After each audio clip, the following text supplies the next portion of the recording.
10 minutes before the kitchen closes. We're talking about NFL free agency and the road to WrestleMania.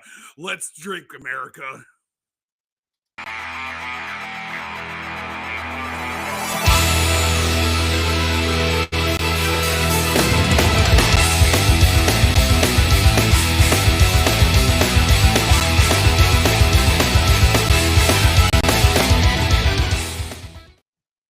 All right, yeah, let's roll indeed.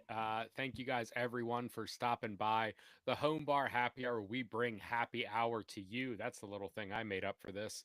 Um, I hope everyone is doing great on this kind of eve of summer, eve of spring. It feels like it's finally upon us, and I am excited about the road to WrestleMania. And I don't know if I'm excited about the JFK files, but those certainly are interesting, aren't they, Mike? Yeah, they certainly are. We can start off with that. Dude, I don't know if anybody's been following. So since the declassification of the JFK assassination, 80, it's been just like a major file dump of 80,000 documents and data and all this. I ain't going through all that shit. I'm just Yeah. gonna like according to from Barstool Sports, Jerry Thornton did the article. Leave it leave it to the experts who live for this type of stuff that they go through each and every one.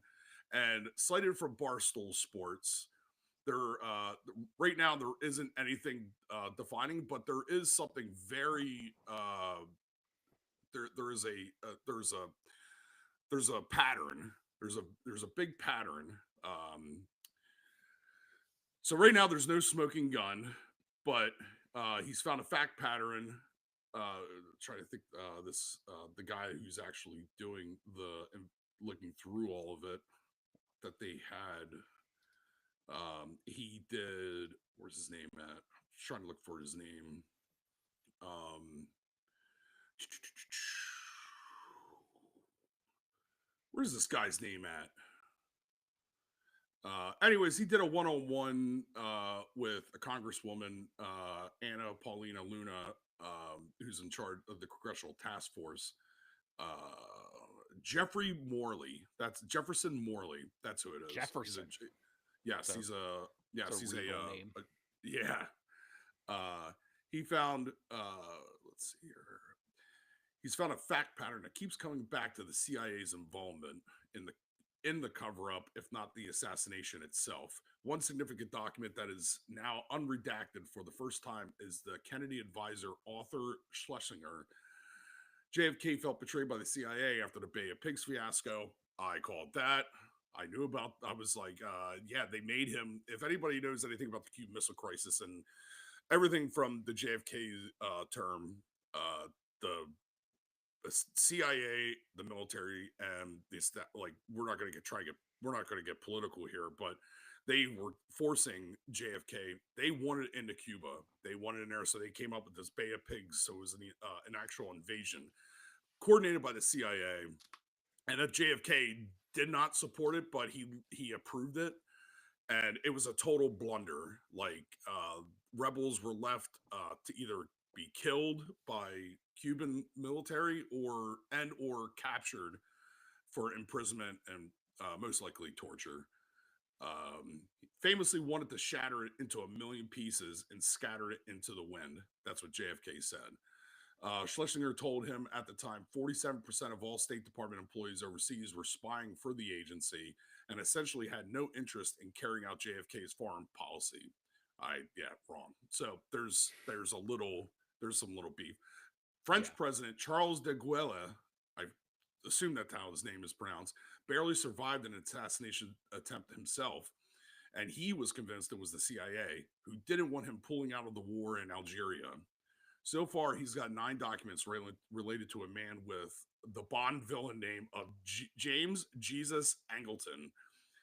What I know about the guys that he James. goes, yeah, You sure it's middle not name James Jesus. Jesus?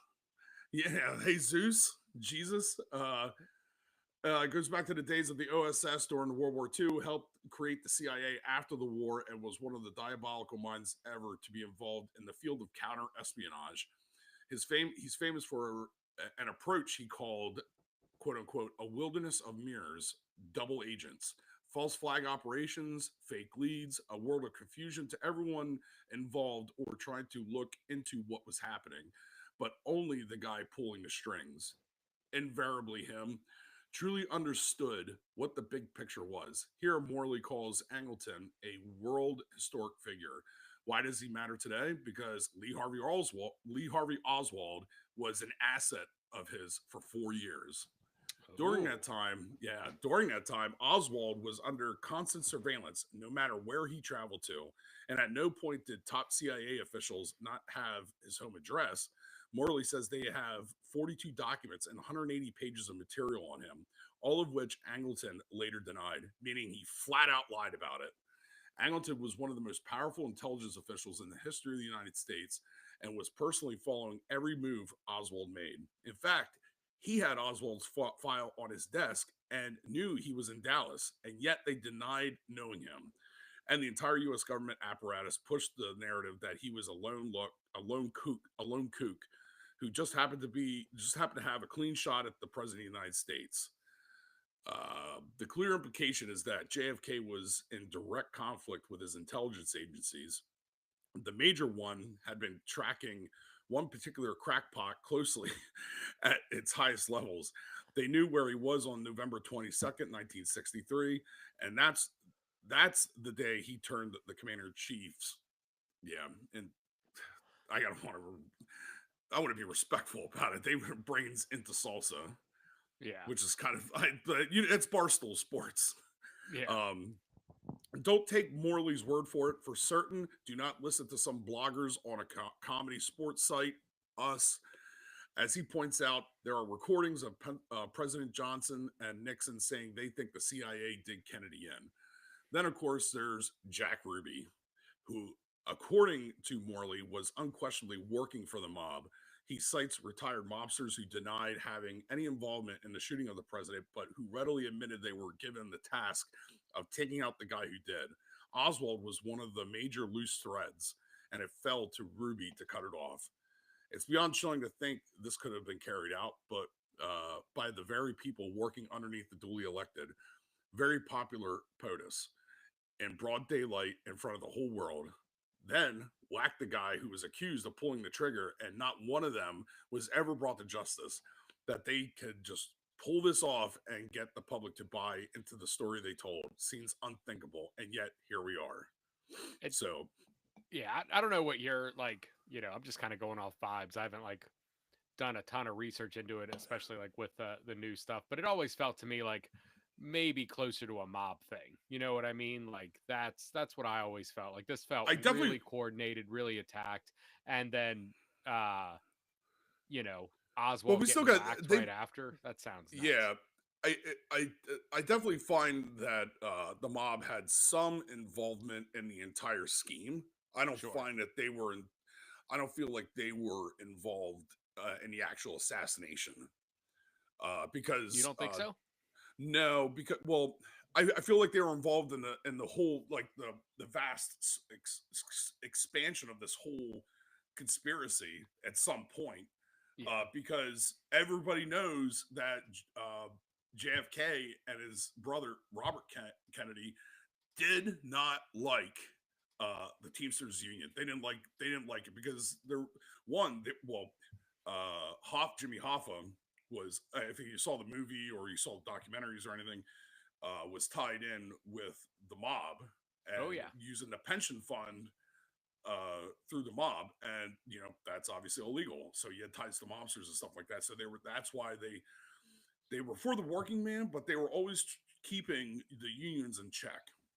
And they did not like Jimmy Hoffa. So when Jimmy Hoffa was, and never to be seen again, I don't know what kind of influence, dude. It can't, like, there's so many. They could have been the mob through that direction. It could have been the CIA through this direction. It could have been the Cubans. It could have been the Soviets. Like, there's like so many different, or it could have just been like, I just don't feel that Oswald was the only fucking person. Like, I don't think so either. I mean, there was just so much. Just for the pure fact that Jack Ruby kicked him. He he was out. They left him out in public to be exposed for this, and Ruby killed Oswald like immediately. So Yeah, that's the thing, right? Like the fact that he was killed so quickly afterwards makes it feel to me like there was something else going on. You know what I mean? yeah, absolutely.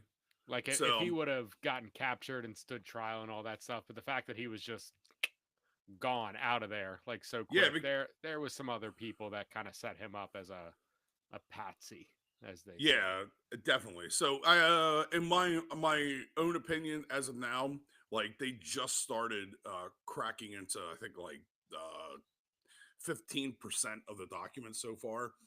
And you're talking about like out of the whole world, you're talking about like just a handful of individuals. So it's going to be that are going through this. I'm sure there's others, but I'm talking about credible sources. Yeah. So, but Yeah, it was a huge like file dump, right? So it's going to take people a long time to read through it and make yeah, sense of everything. And I also like I get the release in some of these files. I don't think they're going to release any files that put you know, give credence to the CIA theory. Like I just don't think they would do that. Like if that was, something that was known, they wouldn't like be like, yeah, actually it was us guys, you know. yeah, right. Like, well, obviously I'm pretty sure everybody that was involved in that is deceased by now. Yeah, for So, sure. I mean, uh, I I highly doubt like it said like we're gonna find a smoking gun in this, but Yeah. you never know. You never Yeah. know. It that this one remind the conspiracy theory that I am more into is the Charles Manson one. Did you watch that Chaos show on No, I Netflix? didn't. I got to take that serial killer documentaries. Like gives me the sweats and like Yeah. it's yeah. So I really take that stuff by like a grain of salt. Like So like the Dahmer series was really good, yeah, but the oh my Dahmer god, was a did little I rough. I mean, that was a series too, so they were showing a lot of stuff. This is a documentary, so it's a lot of like historical footage. But I read the book Chaos. It came out like 5 or 6 years ago. That was about this whole Charles Manson conspiracy theory, and that one feels like so weird to me. Um, like when you look at all of the coincidences, like uh, Charles Manson was like working with the CIA during like their MK Ultra yeah. experiment. So like when the CIA is like giving people like LSD and drugs to like, you know, do mind control, Charles Manson's like a part of that. And then a few years later, Charles Manson is, amassing this, small army of kids and, feeding them LSD, you know, every day Oh yeah, and yeah, yeah, yeah. getting I them felt to, yeah. to do his bidding.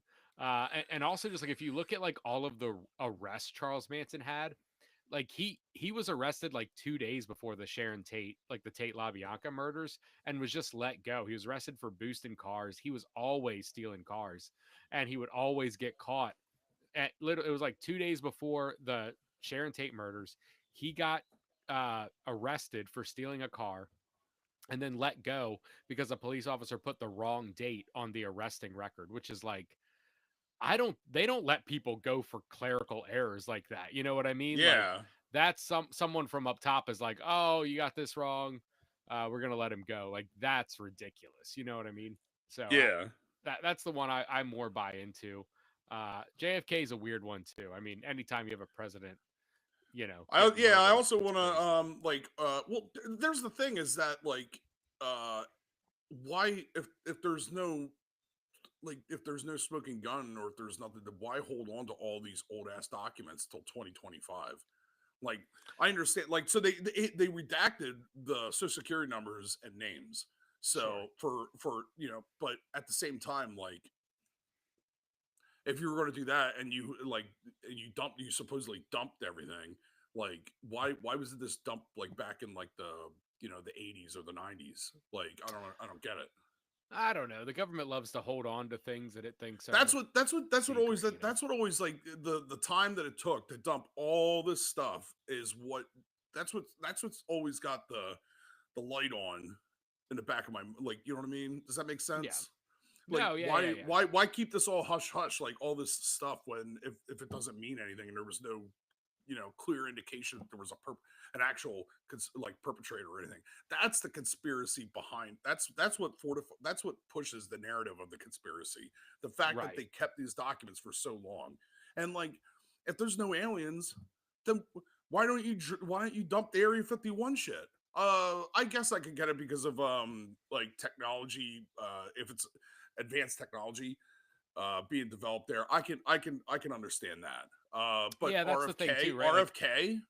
Like, RFK, like who the fuck shot him? Like that, I would believe would be the mob. Because RFK was the attorney general and he was the right. one directly going after. So I could kind of see that. But at the same time, if it was the mob, they're a fucking criminal organization.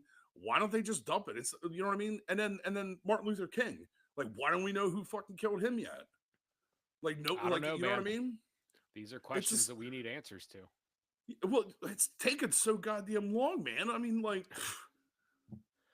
I Yeah, just don't get it. Like, these are important figures in in society back then when I can't even believe I don't like I growing up in the 80s or mostly the 90s, like I get like where you had little to no internet. yeah, So and then like all your sources were all coming from the news outlets and stuff like that, and people you talk to. And I mean, like if you look at like society back that came through into the Industrial Revolution and all the way there, like the crackpot theories and stuff like that were always conjured up and people like talking and stuff. Um, so now that we have the internet and everybody's connected, now we got crackpot theories out there for the whole world to see, or from here to Saskatchewan, or yeah, to fucking India. yeah. Uh, Everyone gets to make their own little crazy theory and post it but you're online, and able. then But the biggest thing is that you're able to you have direct sources. Like you could go directly to the source of facts yourself, anybody. Whereas before the internet, you couldn't. Like you had to go to whatever was in the library, the public library, or you know what I mean, news you're right. articles, stuff like that. But let's Yeah, now you move on from that. yeah, let's do it. Yeah. I'll let you kick off, dude. The road. We'll get in a little bit of sports here before we go in the road to WrestleMania. Sure. So Joe, I've committed an egregious crime of fandom. Oh And no. I don't know if you want to call it an egregious, but dude, I can say that I'm a fraud as a Phillies fan. Why is that? Instead of watching the Phillies home opener yesterday, I assumed that What the home opener yesterday? It was just opening day. Isn't home opener like on Monday or Tuesday? No. It was. Oh, I mean, like the opening day Yeah. game. It was opening day. That I thought I would have been back to catch the back end of the innings against the Nats, and I wasn't, and I completely missed the first game of the season. And I went. Yeah, I went. Took my dad and them to see A Working Man. They wanted to see it, so yeah. Well, at least you were doing something productive, hanging out with the family and stuff. I know, but it's just like, dude, I'm like thinking about it. It was like, well, there's 162 games in the year, but it's like opening day, and every opening day for the past 5 years since I've been here in the house, like it was always like a big thing for me. And like I don't know what happened, dude. Like for me, like I dropped the ball. I admit my wrongs, and yeah, people. Tony's already called me a fraud, and I'm just like, I know, Well, I messed up. Hopefully the Phillies will forgive you. If you guys are watching this, forgive Mike. Yeah, well, the game 2 of 162 is tomorrow, so we're watching that. Okay, figure out a way. I don't have any cable up here. No, I bring down a Fire Stick. Okay, you have internet, right? We do have internet. I mean, yeah, obviously you're there. Yeah. So you have a TV. Yeah, you have TV. I do have a TV. Yeah. Mike asked me, for anyone watching, Mike asked me earlier, we have like an outdoor shower. He's like, is that the only shower here? I'm like, yeah, Mike, we don't have a fucking outhouse. Like I didn't know I was going to be like showering like a bear, like a Kodiak bear out there. Yeah, we just go outside It's and the hose off, take prison bare showers. necessities, the simple bare necessities. Yeah. Forget about your, whatever. Oh, So I yeah, got you. so yes, so I totally fudged up. I missed opening day. Um, you know, and so yeah, so Saturday we're gonna get back on track. And I missed I saw the replays and stuff. I missed a banger, but did it sound like it was too good out of the beginning, out of the gates. Yeah. But Maybe we'll NFL set free up an outdoor agency. TV tomorrow. We'll see. NFL free agency. Are you satisfied with what the Birds did? I mean, I haven't watched any of it, so I'm not 100% sure what they did. well, we I've been out of re-signed the Zach sports. Bond. We re-signed Okay. Zach Bond. Happy with that. Um, yeah, Milton Williams. He left. He got a big paycheck. Um, who are the other? Josh Sweat. He left. Got a big paycheck. Mikael I did Becton. see He that, left. yeah. Got a big paycheck. We traded Slay to the Steelers. Oh, okay. So Slay That went to the sucks. Slay's now with the Steelers. And we got more. So Howie did a really good job. He didn't spend a lot of money. We got some low key free agent acquisitions. Not a big deal. Like a lot of veteran depth in there. Basically, Howie's just going through the draft because he's already calculating. He wants to keep. Obviously, he's going to want to keep Jalen Carter. He's Mhm. going to want to keep. He's going to want to try and keep. So he's got these guys on defense like Quentin Mitchell and Cooper DeJean and like Zach Bond's already been paid. So that's what. CJ Gardner Johnson gone. Oh, So I didn't he's no know longer. that. So our safeties right now are Reed Blankenship and Sydney Brown. Okay. So it's going to be an interesting draft here for sure. It's going to be an Yeah. interesting draft, but we have all the. We got what was it? We traded C.J. Gardner Johnson to the Texans for a pick, and also their interior guard. I think he was one of their draft picks or anything, but I mean, as I'm not really too worried about it. Like Mikael Becton wasn't really good out of the gate, and then he came to us, and now he's playing stellar and so he went into free agency and he got paid. Good for him. Yeah, that's what you got But to Jeff do. Stoutland, I'm not really too worried about.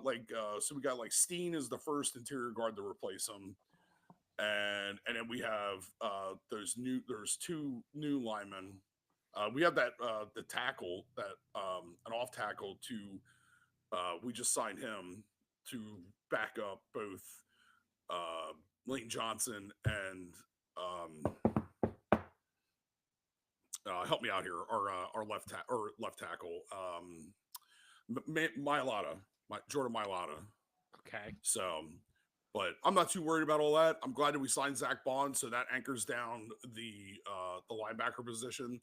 And then we're going to need a defensive end through the draft. We're going to need a defensive end. We're going to need a safety, a corner, probably another lineman. Yeah. So that's the direction, that we're going. I don't know if Dallas Goddard's still with us or not. I know that they had him in for training. Oh, we still have Bryce Huff or Josh Huff or Bryce Huff. Okay. Yeah.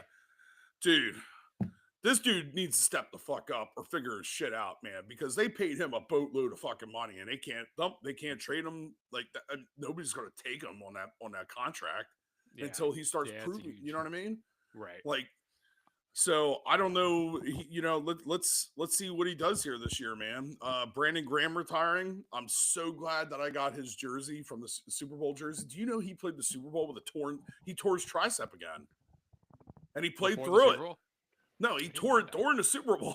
And he kept playing. Yeah. Well, I mean, in the same vein, what a last game to go out on, right? If that's the last game you're ever going to play a professional football and it's a Super Bowl game like that, like, good for him, man. Happy for him. Yeah. You deserve that retirement. Yep. But and then of course the Flyers head coach was fired. So Well, the Flyers suck, right? I mean, so do the Sixers. yeah. Oh, the Sixers absolutely blow. Yeah, we're the worst team of basketball without a doubt. Like, just absolutely insane. That gives me a But little bit of hope, just because, like, in basketball, like, you can be like a really bad team and then become a really good team. If you're like one of those middle of the road teams, you're kind of stuck there forever. So, a good draft pick can, maybe set us up for success. But we have to see. This organization hasn't done anything to prove that we're on the right track, right? We've been trusting the process for 15 years now or something. yeah. And that process hasn't worked out. So let's move on. I'll let you start off with the road to WrestleMania. How's WWE going so far? Again, man, I haven't been watching like too much WWE. I am excited for WrestleMania. I think it's awesome that it's in Vegas. I think that's like a great place to do it. Vegas is like, An Allegiant Stadium? yeah, just like them putting that football stadium in there is such a terrible idea and such a great idea at the same time. Like, just to have all these like people that have been drinking and gambling all night long to just be able to, walk right over to that stadium there and just keep Yeah. partying and pound and bruise. WrestleMania is going to be great. At what time does it start? Is it like a weird Well, time? It's on the West Coast. Well, it's Easter weekend, so that's Yeah. awesome. Right. So night 1 is Saturday, night 2 is Sunday night. I'm trying to think what else. I'll go through all the matches and stuff like that that I know of. Okay. I mean, so you got like the main event is John Cena and he's threatening, and Cody Rhodes, and John Cena's threatening to take, if he wins, however the storyline's going to go, is threatening to take, once he wins, he's just retiring, he's taking the title with him, and they're going to have to come up with a new title. And so I don't find him to win. I feel he's not going to win. I just don't feel like he's going to win. But you never know. You don't know, like it's just based on storyline stuff, like the narrative, because that's what it is a story, and it's all predetermined. But and then you have the triple threat match between Roman Reigns, Seth Rollins, and CM Punk. And I don't know how I feel about that one. I mean, they're a triple threat match for what? Like nothing. They're just going to beat the hell out of each other. What they need to do is add it to a Hell in a Cell match. That'll be some pure entertainment. Yeah, just to see Roman Reigns go through the cage right down on the mat like Mick Foley did. Let's get these guys to start banging heads, man. Let's get back into the Attitude Era, bro. They might, then, man, with them going to Netflix and stuff, kind of being able to do whatever. They might I mean, well, they're already dropping F-bombs, and they're not really, they're screening some of it out, but yeah. Then you have what I believe is going to be a triple. It's not set in stone yet, but I believe it's going to be a triple threat match for the women's championship between Bianca Belair, what's her name, Rhea Ripley, and I forget that. I forget the female, the other female, the Oriental girl. Akasha or Akusha, I forget. I'm not familiar with her. But right now, is she a big one? Is she a big, like bigger than like the Liv Morgan one, or she's the champion right now, and Bianca Belair won the Women's Royal Rumble, so she's supposed, and so Rhea Ripley is, I guess, facing Akasha. I forget how you say her name here on Monday night. Oh, okay. Or is she? I forget how it is, but it's going to be they're pointing out to be a triple threat match. So I don't know. And then you have Braun Breaker as the Intercontinental Champion, and he is doing. He's a great entertainer. So if anybody doesn't know this guy, he is Rick Steiner's son, Scott Steiner, Big Papa Pump's nephew. Also. Big Papa Pump's son is, playing collegiate football, and he's looking like a spitting image of his dad. So I think that's pretty cool. But other than those matches right now, I can't remember anything else going on. I mean, you got your tag team matches and stuff. I mean, we're gonna see. I know I have my grandmother's. It's Easter weekend, so I have my grandmother's birthday that Saturday. So I'm gonna go out to Somerset, PA, for it in the morning, and then come back and then chill. I also am doing a leg of lamb. I'm gonna do mashed Oh, potatoes. I'm doing good Easter dinner. yeah, well for Sunday because I'm having Right. people over on Sunday. But I'm doing a leg of lamb on a rotisserie. I'm actually probably going to do something. I just saw this. This I might actually do some ribs, or I might get a pork shoulder and then fillet it down, round it out so it's nice and flat, and then I'd like to wrap it around a big pineapple or two, depending on Okay. how long I have, and then doing that too on there, and then so you'll have like Hawaiian pulled pork with leg of lamb. You got mashed potatoes, you got fresh baked breads. You got all your veg. I'm gonna do that bacon maple Brussels sprouts. I'm gonna do those. Probably some sweet potatoes. Who knows, man? All I know is that it's gonna be a traditional Easter dinner for anybody who comes. I got some of the usuals. The bells, the carols, my Yeah. neighbors. So even like it's just like something everybody gets together to watch and just be entertained. It's WrestleMania. It's for entertainment. It's fake, Yeah. but it's. I mean, like I still stand by, dude. They're athletes, man, dude. I'm not saying it's a lot of the stuff is real. Sometimes they get hit. Sometimes I see. Yeah. So, but what I mean when it's stuff is predetermined.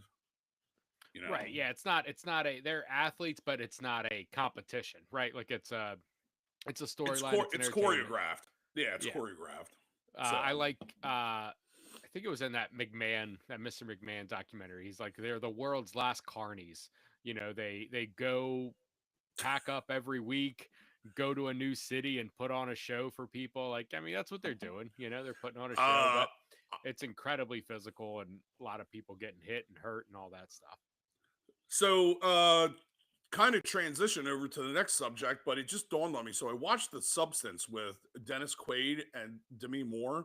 Yeah. Uh Before we get into that, watching that and watching Dennis Quaid in there, if they were to come up with a WWE Vince McMahon movie, it would have to be Dennis Quaid right now to play Vince McMahon. Yeah, you think so? People Oh, always absolutely. ask for something. Dennis Quaid's It's kind of out of it, inevitable. right? Like, I don't think people like At him 50. too much anymore. Well, Yeah. Is that No, still I pretty bad, right? I don't think. Yeah, I don't think people. It's not like they don't like him. He's just pick and chooses what he wants to do. He did the Reagan movie. I Yeah, haven't he seen the did that Reagan movie, Reagan so Yeah, I yeah, didn't I see didn't it see either. it, but I know he did it. He's also done some other low key budget. Well, he did The Substance there as a supporting actor. Hmm. He did that one movie where the black couple came and bought his home. I think it was called Intruder. Oh, I haven't heard of that Yeah. one. Oh, yeah. You need to watch that, Joe. You'll love that movie. I'm not going to Okay. spoil anything because there's twists and turns at the end of the movie. You're like, what the fuck? All right. I'll Not check that out. it's yeah, it's a mystery thriller drama. But back to The Substance, bro. I mean, I thought it was a great movie. I thought it like as a thriller drama right out of the gate, and then towards the end, like 30 minutes before the end, I'm like, what the fuck what is going on? yeah, they definitely did not pull any punches with that ending. It turns into a straight up like David Cronenberg body horror movie. Shoot the monster! Yeah, And exactly. I automatically, so if you watch the movie just to watch the movie, but there's a premise behind it, there's a message behind it, and how society and culture and organizations, I don't want to say how they not how they put these expectations for women, and not just women, for everyone, but the message is for women. Yeah, And like, it's very much about women and aging in the workplace, specifically Hollywood. I'm like, Um, dude, I don't care. Demi Moore has always been a little 90s crush for me. yeah, Like, you know what I mean? So she she's looks great still, in the yeah, Substance. She looks awesome. yeah. Yeah. I find it, yeah. I mean, it's, she's still, I forget, is she still married to Bruce Willis? I know that her and the No, family are she's not. down, They but split a long time ago, but she's very support. They have a good like and he's, they had and an he's taking care amicable of split. her. Yeah, yeah, yeah. Well, And she's she's taking still care. taking, She's taking care yeah, of she's him taking care of him. because Yeah. he's He's about suffering from dementia. dementia, Alzheimer's, one of those like really rough diseases. He's got Yeah. bad days and good days, is how she put it. But yeah, Yeah, that's I a loved the shame. Substance. I loved everything about that movie. I thought Demi Moore, her performance was outrageously good. Margaret Qualley is the younger version of her. She's actually the daughter of Andy McDowell. Did you know that? No, I did not. Yeah, it's Andy McDowell's daughter. She's been doing a lot of stuff, and she's really great in the movie. But like you said, it's very much a movie about aging, specifically in Hollywood, and like, you know, I think it's a little better now, but it's still, once if you're Tom Cruise, you can be 55 and they're still pairing him with 30-year-old actresses, but you hit like 40 as an actress in Hollywood, like your roles dry up like that. You hit 40 and you're like, well, Yeah. you get to be the mom or the grandmother now. And it's like, well, why does, Tom Cruise still get to be the love interest? And I think it's really interesting pairing, um, having Dennis Quaid in that role, just as like a man that's been in Hollywood so long, and putting him in this like, super kind of, creepy role where he's just like, absolutely terrible. Um, but I loved it. I also like noticed a really big, like kind of theme of drug use in the movie. You Yeah. can see like how the main plot of the movie is there's this thing called the Substance, and you take it, and basically like a younger, better looking version of yourself grows out of yourself. But every 7 days you have to split back. But there's a lot of imagery that kind of evokes like heroin use, and there's a lot of needles and stuff like Yeah. that. But it's interesting to watch, like, your younger version of yourself. Um, they go Yeah, just a because little this too long on it, and then you immediately see those consequences on like the older version of yourself as she starts to because yeah, get because more you take you grotesque. And and she becomes more addicted to it. exactly, yep. Yeah. And then it just changes, and it goes back to what is that Baywatch actress? She was a big Pamela actress and Anderson. everything. No, no, no, not Pamela Anderson. This was I forget. She was a model. She started playing. She was this was after the Pamela Anderson days in Baywatch. Oh, This yeah, Yasmin Bleeth, I think Carmen so. Electra, No, no. Keep on going down to the other ones. Well, anyways, Nicole Eggert, she Stacy ended up Camano, Nicole Eckert. Brooke Burns, Mm, Nicole Eckert Krista sounds Allen, familiar. No, Kelly Packard. Kelly Packard, I think it was. Well, anyways, one of it was one of those ones. They had like their, they hit it on Hollywood. Like she was starting to become a big, actress and stuff like that because of her beauty and her acting abilities. Then she got addicted to drugs and started doing meth, and now she's homeless on the streets of L.A. I'll do Living it. with the I'll do it and every time. living with the homeless, and it's Yeah, sad, man. It's really yeah. sad that, like, you know I feel like that industry out there takes advantage, used to take advantage. I don't know how it is anymore. I'm sure After they wine, still do. I mean, Hollywood's not yeah, a but not well moral after. industry. Yeah, well, after Harvey Weinstein got, Well, yeah, jackknifed I into the mean, wall, but as he should. I mean, he's a pig. But right. I mean, going all the way back, dude. I mean, like how, dude, it had to have been so crazy and despicable back in the day, like in the, you know, like from the early 2000s going into the past to the 90s, 80s, 70s, and so on. I I mean, mean, honestly, it's like I watch a ton of movies. I watch a lot of old movies, and it's crazy to watch like movies from the 30s and 40s, like these old black and white movies where you have like Humphrey Bogart and these other guys that are in their like 50s and 60s, and their love interest is always like in their 20s. Like you have Yeah. um these men in Hollywood that have had these super long careers, and the women, especially like back at that time, like they were just Jimmy Stewart. That's the one I was thinking of. Jimmy Stewart, like, I mean, he was playing like well into his 50s and 60s, playing off of 20-year-old women. Like it was just insane. There was never like uh, if you were a woman and you hit 30 years old, like your career was done, unless you wanted to play like the old hag or something. It's wild. And you're right. Like that industry takes a toll on you. It's interesting to you look at like all like these child actors, you know what I mean? Like none of them grow up normal. You know what I mean? Like Yeah. all of them were taken advantage of. All of them just had way too much money, way too much access to. Macaulay Culkin, and now I'm Macaulay thinking like Culkin, he went wild for a he's kind of minute. back. I He's feel like kind of he's back back for now. sure. Yeah. Like he kind of was able to work through it. But I mean, Corey Feldman, he Yep. had, a really tough go of things. Like Amanda Bynes was more from like my era when I was a kid. She like absolutely who was Lindsay Lohan, like she didn't do great for a while. She's kind of back Dude, now, but Nicolas Cage was awesome in the '90s, and then he just fell off, and now he's kind of back because of cocaine. yeah, I think Nick Cage, he's like a really interesting like case study because he like I think he lost all of his money, and then like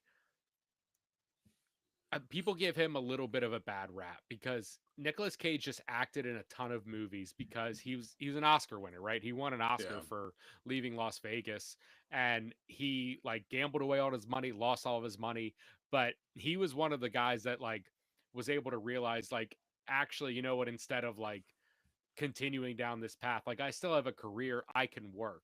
And he just started he was doing like 6 movies a year because he lost all his money. You know what I mean? And it And was was all those low. It was all those like low budget movies that don't go to theaters. Yeah, but it was a paycheck. You know what I mean? Like Yeah. he was like, you know what I'm gonna do? I'm gonna work, and this is my job, and I'm gonna work and build myself up out of this hole that I put myself in. Yeah. And I think that's like pretty admirable. And now he's kind of back doing. I feel like he still kind of jumps between like that movie Dream Scenario. That movie was like really great and showed off his acting skills, and that felt like hey, I'm Nicolas Cage, I can still act. And then he does like The Unbearable Weight of Massive Talent, a movie that's just like poking fun at him, and he's like, whatever, like that's a paycheck, he's like kind of able to do like both now, but you got to get paid. Well, his even though he was only in the movie for like 15, 20 minutes collectively, Long Legs was probably one of his best movies that he's been a part of in since definitely since The Rock. Long Legs is a great example because that is like uh not not a movie that I loved, but it did really well, and it was so good at like, hey, you're Nicolas Cage, we're gonna pay you like a good amount of money to do this role. And like he still gave it 100%. Like he's only got maybe Yeah. 10-15 minutes of screen time in that film, but If like he was going like full on. And like I think that's like a really good testament to like how yeah. good of an actor he is. Like he can do that role, he can do Leaving Las Vegas or Con Air or The Family Man. Like he's got a lot of range, man. He's a good actor. I would say that I didn't love it. I really liked it for the pure fact that any horror movie that can get me to cringe, and I'm like, dude, I could watch some movie. Like the only horror movie that I refuse to watch is anything with the Terrifier. Sure. It's disgusting. It's like we already went through this in an earlier episode, but like Long Legs, I felt like it was creepy. It left the hairs on the back of my head stand up a little bit. Yeah. And it wasn't just because of the acting, it was the cinematography and the background music to it. Like right out of the gate of that movie. Like as soon as it started, like, with the red picture, the old fashions, like, dude, that is creepy to me. That is So, very creepy. The director of Long Legs is Osgood Perkins, who's his father was Anthony Perkins, who played Norman Bates in the original Psycho. So I think Really? this dude knows a No bit shit. about. Yeah, Ooh. yeah, learning some stuff. Ooh. Did you watch his new movie, The Monkey? I did not. Isn't that not a reboot, but yeah, it's a reboot. Isn't it a reboot? It's not a reboot. It's a Stephen King novel. Yeah, but it's a recreate. It From the wasn't. original. It was never. The Monkey wasn't. They did an original. There was the original movie, and I don't think so. I think it's the first time someone's put the Stephen King's The Monkey on screen. I'm pretty sure that they did one back in like the 80s. I don't know. Yeah, I know this is. I thought I saw that somewhere. Yeah, maybe like a episode of Tales from the Crypt or something. But that movie's really good. I liked The Monkey a lot better than I did Longlegs. He had a lot of fun with The Monkey. Basically, like the premise of that movie is it was oh, maybe it wasn't. No, I'm pretty. I don't think it was. It was a short film. It was a short story. No, maybe it wasn't that one.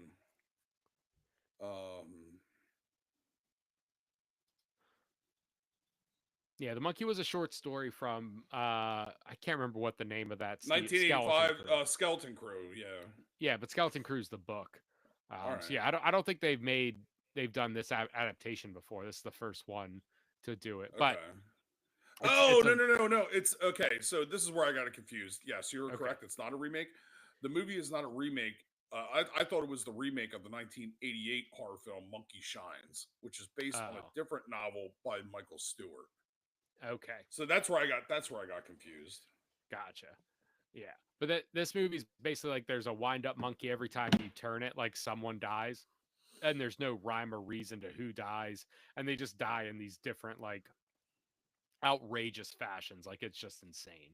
So it's a really fun movie. He had a lot more fun with this, I think, than he did with Longlegs. But I enjoyed it anyway. Real quick, Joe, I'd like to switch gears and finish off. Dude, we're bringing back beef time. I got some beef.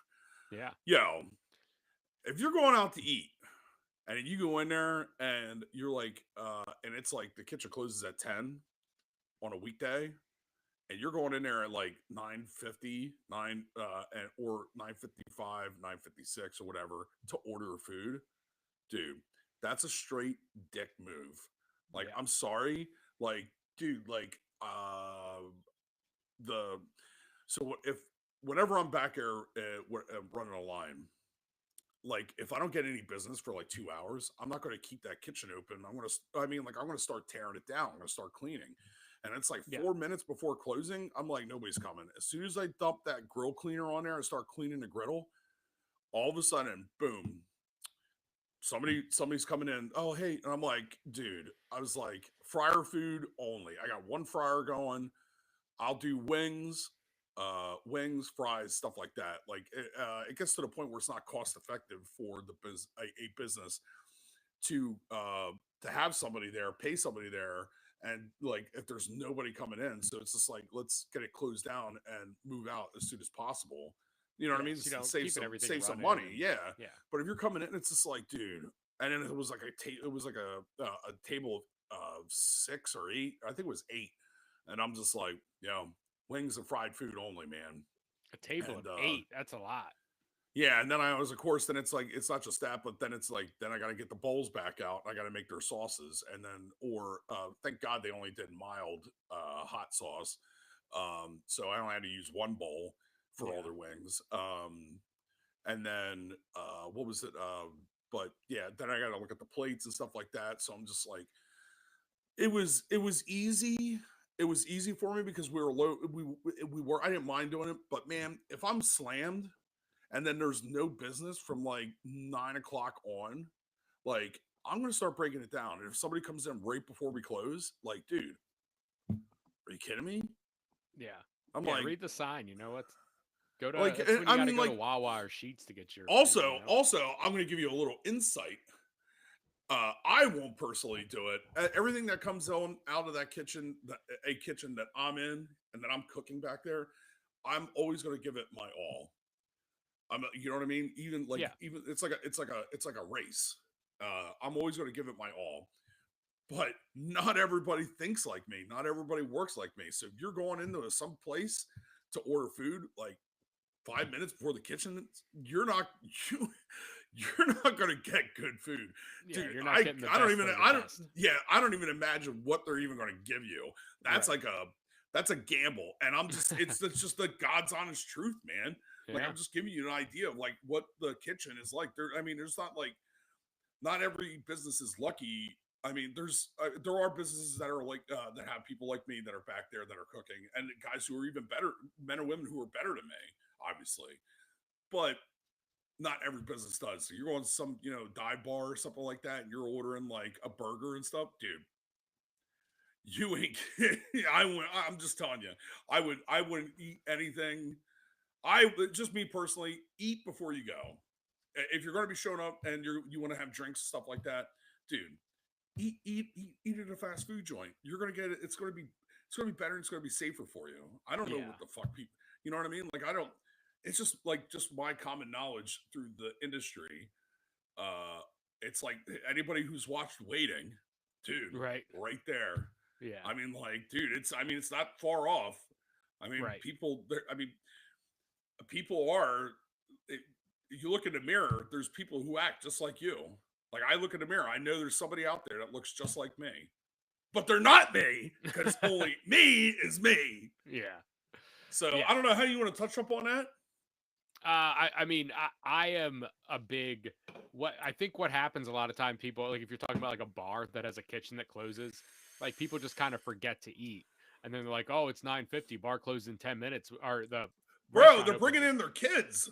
Yeah. Who brings their kids in at past 9 o'clock on a Tuesday night? That's a wild thing too, is like, used to not be able to bring kids in bars, but now like breweries are like, oh, just whatever, bring your kids, get drunk, whatever. Well, We yeah, got a kids menu. yeah, because it's that I understand. It's like being flexible for your customers and your demographics. That's a Yeah, business yeah. strategy right there. And dude, I mean, if you're busy, like if you're busy until I'm not breaking that kitchen down until 10 o'clock. Yeah. I mean, like that's how it is. Like I'm busy all the way till 10. That kitchen, I'm gonna be in there. I'm not cleaning anything. It's gonna be a late night leaving. Yeah. But Yeah, but it's if part of I'm the like job. if I got like the big dinner rush from like from 4 till 9, and then all of a sudden like everybody clears out and the place is pretty much empty. I always have to like think in the top of my head like, all right, well I'm gonna have to start breaking some stuff down, start getting some stuff cleaned. Um, cleaning stuff, just scrubbing, doors and stuff like that, and taking trash out. So, you know what I mean? Just getting a push on it Right. instead of standing around and doing nothing. Yeah, yeah. You want to But make sure you're starting to get some stuff cleared out and make it easier on everyone to get on out of there. But I yeah, get it. I mean, I think it sucks. I think it's shitty when people do that. But I also like, if you're going out and like the restaurant's closing in a couple minutes, like just grab Wawa or something on your way out. if it's You know what I mean? well, if it's Monday, Tuesday, and Wednesday, Thursday, yeah, you get away with it. Definitely Friday. Friday, you're going to be staying open late because Right. it's Friday, Saturday, and possibly Sunday. Those are going to be your like Sunday night. Like those are going to be your busiest days. Starting like Thursday night all the way till most likely Sunday evening for dinner. Those are Mhm. going to be like those are going to be your windows of high volume pushing food out the door, and Yeah. you're going to push as much food out as you possibly can. Yeah, you want to But get rid of that before Monday comes. You got to get rid of all yeah, that good food. well, not just that. It's just that you're trying to push out as much as you possibly can for revenue. Yeah. And then you have your deliveries scheduled for periodically through the week. It's typically Monday because you got to get restocked from the weekend, and Friday. So Monday will carry you from Monday all the way to Friday. And then When Friday that carries you delivery through the comes. weekend. Yes, yeah. So that's typical. That I mean, that's not every business. Some businesses have like 3 deliveries a week, based on like what their establishment is and Right. what they provide. A lot of places are all fresh, so they get like fresh, everything all the way down to the herbs and like the aromatics and stuff like that. Yeah. So that's that stuff needs to be delivered every other day to keep it as fresh as possible for the consumer. Those are the restaurants I enjoy going to. You ain't gonna find those are the good ones. But those aren't the ones that you're forgetting to eat until 5 minutes before the kitchen closes either. Yeah, I'm not going to Longhorn Steakhouse and get a steak at like, right before they close. Like that's ballsy. Yeah, I wouldn't do that either. That's a good That's a good life tip from the Home Bar Happy Hour. Yeah, because those guys, I'll tell you right now, the majority of those places are kids, and I mean people trying to get back on their feet after the mistakes that they made in life. We'll put it that way. I want to be as kind as possible because I believe in everyone having second chances. Yeah, for sure. Especially, you know what I mean? So, but that's all I got to do this week here, Joe.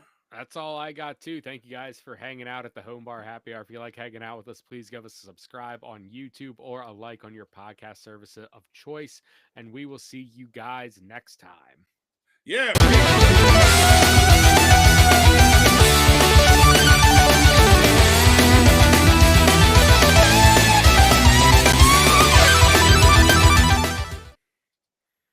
Yeah, sorry. I didn't mean to cut you off. I thought you were done. Yeah, no, you're good. I was just going to do an update because the next time we film